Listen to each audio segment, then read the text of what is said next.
The temperature in the observation deck read 47 degrees Celsius, and Alex Reeves was sweating through his thermal regulation suit. Across the translucent barrier, Lisa moved through her containment habitat with fluid grace, her crystalline skin refracting the station's lights into dancing rainbows across the walls. "She's incredible," Alex murmured, watching as Lisa's form shimmered with bioluminescent patterns that pulsed in rhythmic waves. Dr. Kethris, the Valtheran xenobiologist standing beside him, made a clicking sound that the translator rendered as a bitter laugh.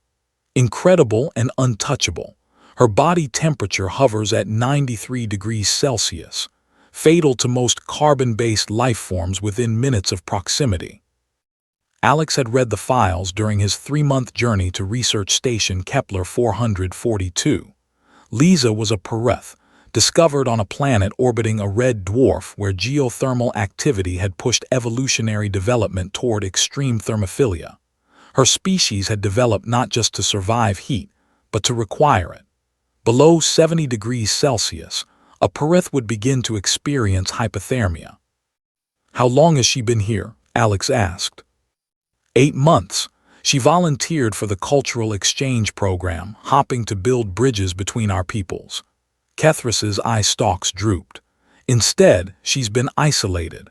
The Perith homeworld is rich in rare earth elements we need, but diplomatic relations have stalled because we can't interact normally."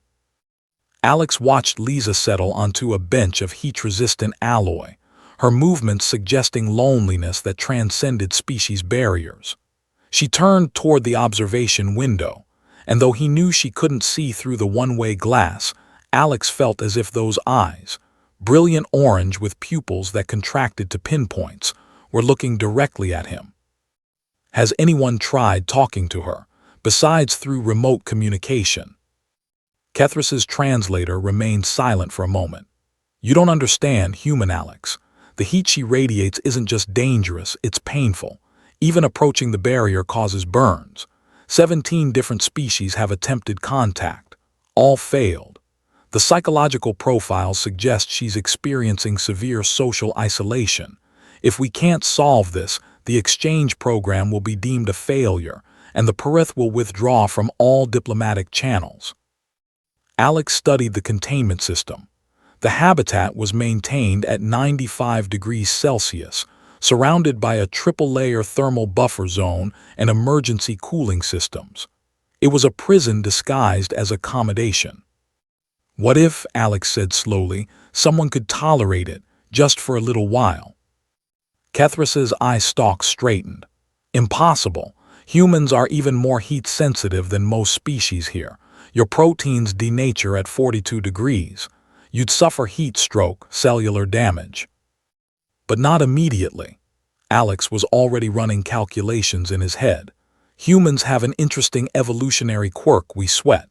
We're actually pretty good at short-term heat tolerance compared to our baseline biology, and I've spent years in extreme environment research. I've trained my body for hostile conditions. This is different." "I know, but look at her, Dr. Kethris. She's dying in there. Maybe not physically, but in every way that matters. Someone has to try something different." 3 days later, Alex stood outside the first thermal buffer zone, dressed in the most advanced heat suit station could provide. The medical team had him wired with sensors monitoring his core temperature, heart rate, neural activity, and a dozen other vital signs. Dr. Kethris had argued against this for hours before finally, reluctantly, agreeing to a 5-minute trial. "If your core temperature reaches 39.5 degrees, we're pulling you out," the chief medical officer said firmly. "No arguments." Alex nodded and stepped through the first airlock. The temperature climbed from 22 degrees to 35. Sweat immediately began soaking through his underlayers. Second airlock, 43 degrees. His skin flushed as his body diverted blood flow to his extremities, trying to radiate heat. Third airlock, 58 degrees. Breathing became work, each inhalation feeling like he was in a sauna. The final barrier opened. Lisa stood on the far side of her habitat, her body language startled. The temperature display on Alex's heads-up showed 71 degrees Celsius in the buffer zone where he stood, and he could see the 95-degree habitat beyond shimmering with heat distortion. "Hello," Alex said, his voice hoarse even through the suit's cooling collar that pumped refrigerated gel around his neck. Lisa moved closer, stopping at the final threshold. This close, Alex could see the intricate patterns of her crystalline skin, the way light seemed to move through her body like fiber optics, the gentle glow that emanated from her core. She was beautiful in a way that defied human aesthetics, alien and yet somehow familiar in her obvious isolation. "You're the human," she said, her voice like wind chimes through the translator.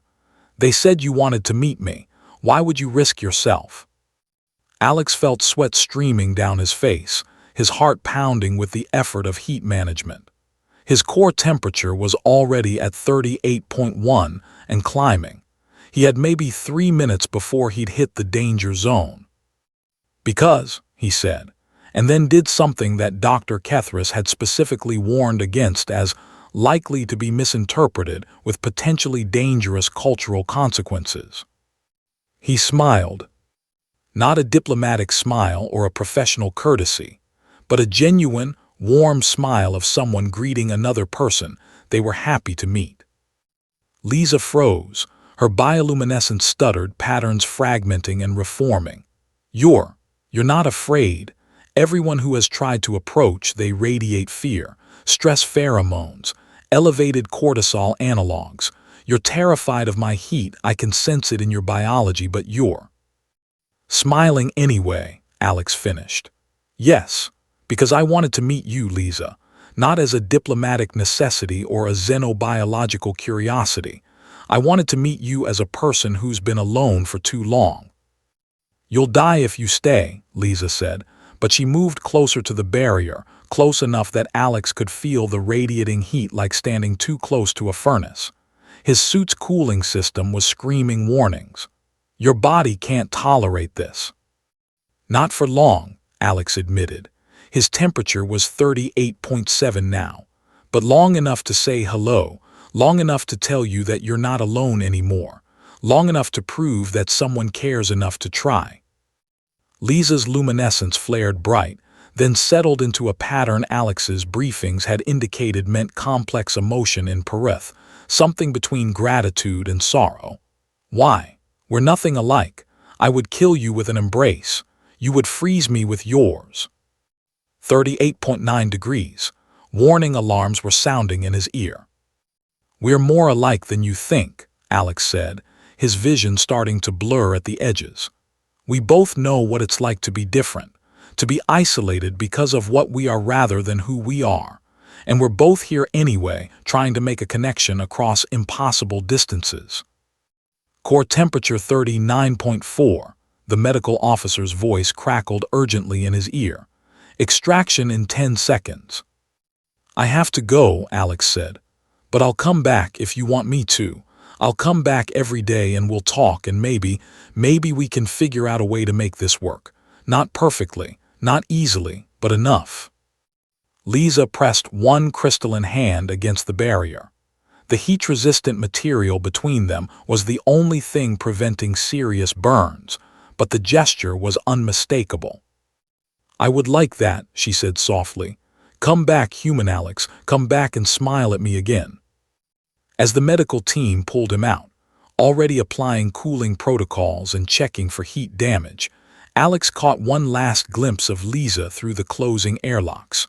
Her entire body was glowing with luminescent patterns that the translator later told him meant hope. Over the following months, Alex returned daily. 5 minutes became 7, then 10 as his body adapted and the engineering team developed better thermal management systems. They talked about everything, their worlds, their dreams, their fears. Lisa taught Alex about Perith philosophy, where heat represented life and passion. Alex shared human poetry, music, and the peculiar human obsession with impossibly hot coffee. The breakthrough came from an unexpected source. A young engineer named Patel, inspired by Alex's visits, designed a thermal exchange chamber, a space where temperature gradients could be carefully controlled, where Lisa could exist at 70 degrees on one side while Alex remained at 35 on the other, with a barrier permeable to sound but not heat. It wasn't perfect. They still couldn't touch, but they could occupy the same space, share the same air in a way, exist together without constant danger. On the day the chamber was activated, Alex stood in his side, comfortable for the first time in Lisa's presence, and she stood in hers, closer than they'd ever been. "You know what's funny?" Alex said. "What?" Lisa's patterns pulsed with curiosity. "Everyone said it was impossible. Different biology, different needs, different everything. But they were thinking about it wrong. They were trying to make one of us change to fit the other. Instead, we just needed to meet in the middle, or at least meet at all. To try." Lisa's luminescence softened into what Alex had learned was her version of a smile. "You changed everything with a smile, human Alex. Such a simple gesture, and yet it contained so much. Kindness, courage, acceptance. In my culture, we say that the brightest flames burn with purpose. You burned yourself, risked yourself, just to make me feel less alone." "Worth it," Alex said simply. The diplomatic channels reopened. Trade agreements were signed. But more importantly, the cultural exchange program expanded, with new protocols based on the Lisa-Alex model. Meeting others where they are, accepting differences while finding creative solutions, and understanding that connection requires effort, risk, and sometimes a simple smile to bridge impossible distances.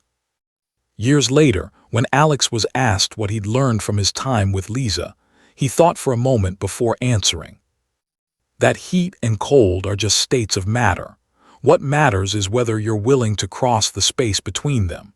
And that sometimes, the most alien thing we can encounter is someone who just needs a friend, and that's the most human thing of all.